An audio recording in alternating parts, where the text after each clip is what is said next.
Exercise 5.1 पढ़ेंगे आज हम। एक्सरसाइज 5.1 का फर्स्ट क्वेश्चन है हमारे पास, which of the following statement are true and which are false, give reason for your answer. Answer reason के साथ देना है हमें। Only one line can pass through a single point, no, false. क्या लिखेंगे? False. False because infinitely many lines can pass through a single point. जैसा कि हमारे पास एक सिंगल पॉइंट हमने लिया, इस पॉइंट से हम इनफाइनाइट तरीके से मैनी लाइन्स ड्रॉ कर सकते हैं। इस तरीके से पॉइंट तो एक ही है ना, इस पॉइंट से तो हम बहुत सारे चाहें तो लाइन ड्रॉ कर सकते हैं। हमारे पास इससे तो ये स्टेटमेंट फॉल्स हुआ, क्योंकि ये हमारे पास क्या कह रहा है, only one line can pass through a single point, no, false. इसलिए हमने क्या किया, फॉल्स लिखा। False because and infinitely many lines can be pass through a single point. Second है हमारे पास, there are infinite number of lines which pass through two distinct point. There are infinite number of lines which pass through a two distinct point, no. 2 points से हम केवल एक ही line draw कर सकते हैं, फॉल्स है ये। क्या है? फॉल्स है। जैसे हमारे पास एक ये पॉइंट है और एक ये पॉइंट है, तो इस पॉइंट्स तो हम दोनों पॉइंट्स तो हम एक ही लाइन ड्रॉ कर सकते हैं। इनफाइनाइट लाइन्स कैसे ड्रॉ कर सकते हैं? नहीं कर सकते, because only a single line pass through two distinct point. Okay, false है ये भी।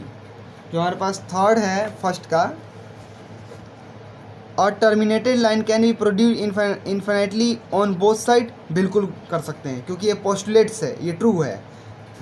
एक टर्मिनेटेड पॉइंट को हम इन्फिनाइट तरीके से आगे बढ़ा सकते हैं, ट्रू।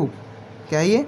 थर्ड का आंसर ट्रू हो जाएगा, क्योंकि ये जैसे हमारे पास ये लाइन है, इसको हम क्या कर सकते हैं, टर्मिनेटेड कर सकते हैं, आगे तक बढ़ा सकते हैं इसको, बिल्कुल ट्रू है ये।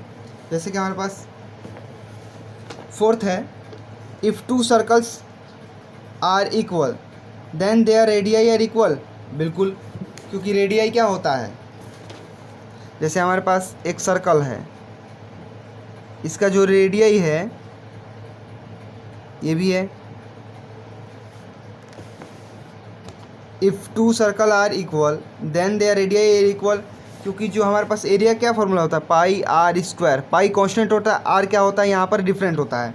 यदि इसका आर 2 है, इसका भी आर 2 है, तो दोनों का एरिया क्या होगा, सेम होगा। यहाँ पर क्या कह रहा है, एरिया सेम है, क्या रेडियाई सेम होगा? बिल्कुल सेम होगा, क्योंकि यहाँ पर एरिया क्या दे रखा है, सेम दे रखा है। क्या दे रखा है? सेम। कह रहे हैं ना, if two circles are equal, circle हमें क्या दे रखा है, इक्वल दे रखा है, तो रेडियाई भी सेम ही होगा, क्योंकि जब सर्कल इक्वल हैं, उनका एरिया इक्वल है, तो रेडियाई भी क्या होगा, सेम होगा। जो हमारे पास फिफ्थ है, इसका fifth part, in a figure 5.9 A B equal to P Q and P Q equal to x Y, then A B equal to x Y. कह रहा है ए बी है जो पी क्यू के इक्वल है, अब जो पी और क्यू है एक्स वाई के इक्वल है, then A B equal to x y, बिल्कुल ये ट्रू है। By the axioms that if two things are equal, third then they are equal to each other.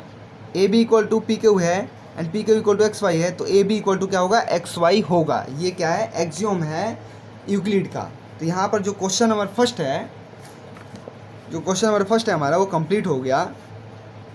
जो यहाँ पर सेकंड है हमारे पास, सेकंड क्वेश्चन है हमारे पास, give a definition for each of the following terms, are there other terms that need to be defined first, what are they and how might to be defined them।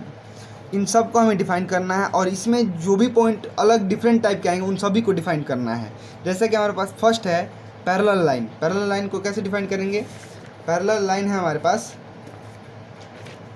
Parallel line ये है हमारे पास, parallel lines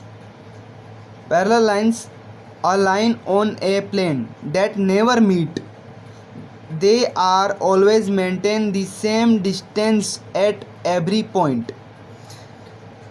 जैसे हमने क्या कह रहा है, ये लाइन दो वैसे होने चाहिए, जैसे ये हमारे पास एक ये लाइन है और एक ये लाइन है, ये दोनों के दोनों सेम डिस्टेंस मेंटेन कर रहे हैं हर एक पॉइंट पे, यहाँ पर भी और एक यहाँ पर भी। यहाँ पर भी सेम डिस्टेंस है, यहाँ पर भी सेम डिस्टेंस, इस पॉइंट पर भी सेम डिस्टेंस मेंटेन कर रहे हैं, बिल्कुल कर रहे हैं, सही है। इसका मतलब ये क्या है, पैरेलल लाइन है। ए और बी क्या है, ये पैरेलल लाइन है। तो यहाँ पर जो है हमारे पास line on a plane that never meet, कभी मीट करेंगे, ये कभी नहीं मीट करेंगे। They are always maintain the same distance at every point, बिल्कुल सही है।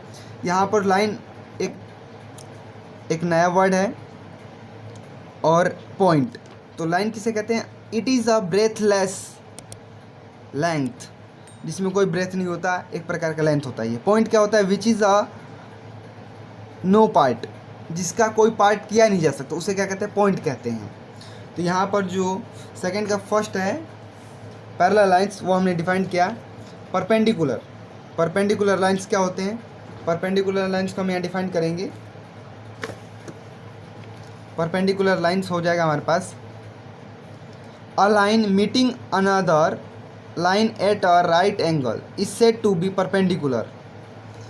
जैसे कोई दो लाइन है,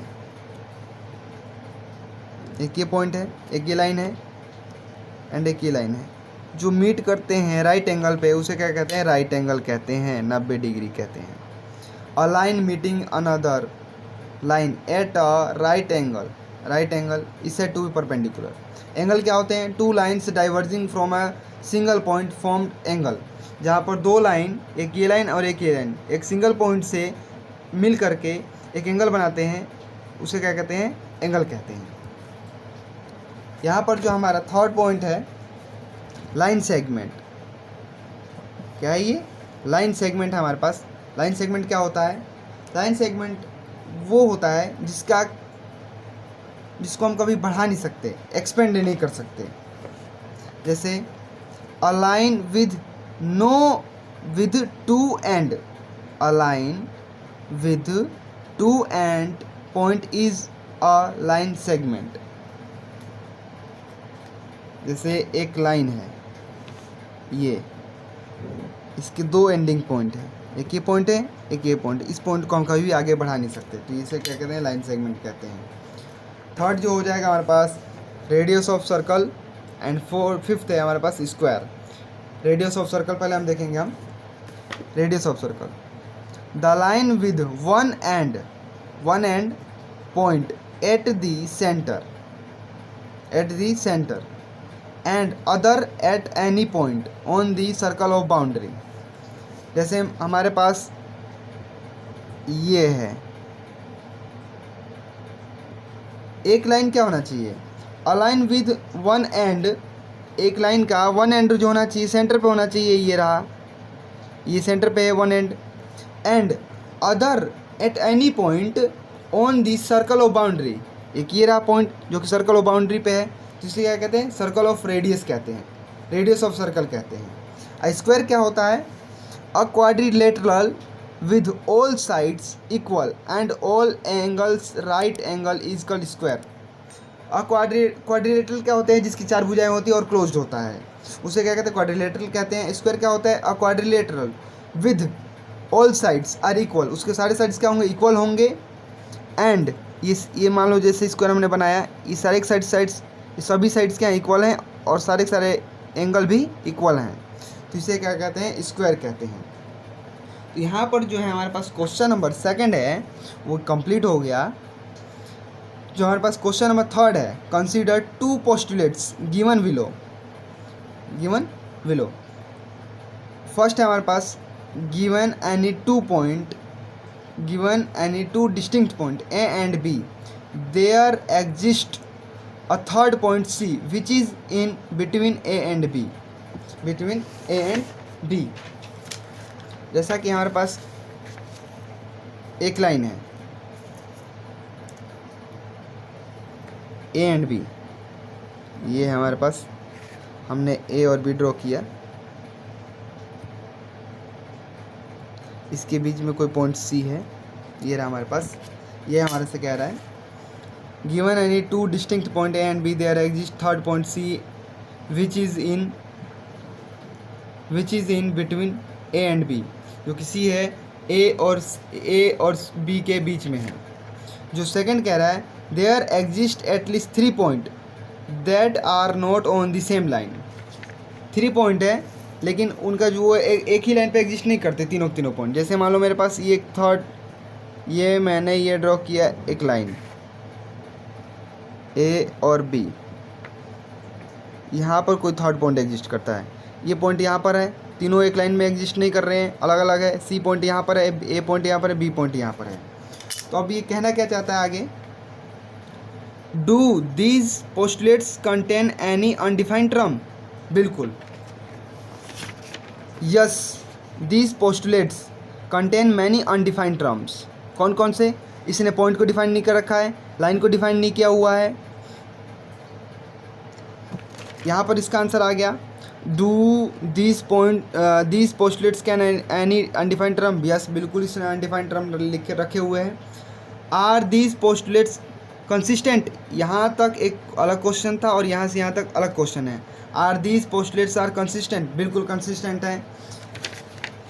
the given postulates are consistent because the refer to different situation, क्योंकि दोनों में अलग अलग सिचुएशन है। यहाँ पर ए और बी सी एक ही पॉइंट पे एक ही लाइन में लाई करते हैं तीनों पॉइंट, और यहाँ पर तीनों पॉइंट अलग अलग पॉइंट पे लाई करते हैं। यहाँ पर सी अलग पॉइंट पे लाई करता है ना, अलग लाइन पे लाई करता है। ए और बी तो सेम लाइन पे लाई कर रहे हैं, बट सी अलग अलग तरीके से लाई कर रहा है, अलग लाइन से बाहर है वो। तो यहाँ पर अलग अलग सिचुएशन है, ये एक दूसरे को कंसिस्टेंट कर रहे हैं। अब जैसा कि हमारे पास अलग क्वेश्चन है, do they follow from Euclid's postulates explain. तो हम लिखेंगे, no these postulates do not follow Euclid postulates. ये यूक्लिड के पोस्टुलेट्स फॉलो नहीं कर रहे हैं, दे फॉलो एक्सियोम्स, एक्सियोम को फॉलो कर रहे हैं। Given two distinct point, this is unique line that passes through them, क्योंकि unique line pass through them passes कर रहे हैं। ये ए और बी के बीच में सी पॉइंट है जो कि पास कर रहा है, बट यहाँ पर क्या है, ए और बी है जो कि पॉइंट अलग है सी। तो ये एक पोस्टुलेट्स को फॉलो नहीं कर रहा है, एक्सियोम्स को फॉलो कर रहा है। यहाँ पर जो क्वेश्चन नंबर 3 है वो कंप्लीट हो गया है। आपको यदि इसमें कोई डाउट है फर्स्ट से लेकर सेकंड तक, फर्स्ट से लेकर थर्ड तक, तो आप कमेंट में लिख के बता सकते हैं। धन्यवाद।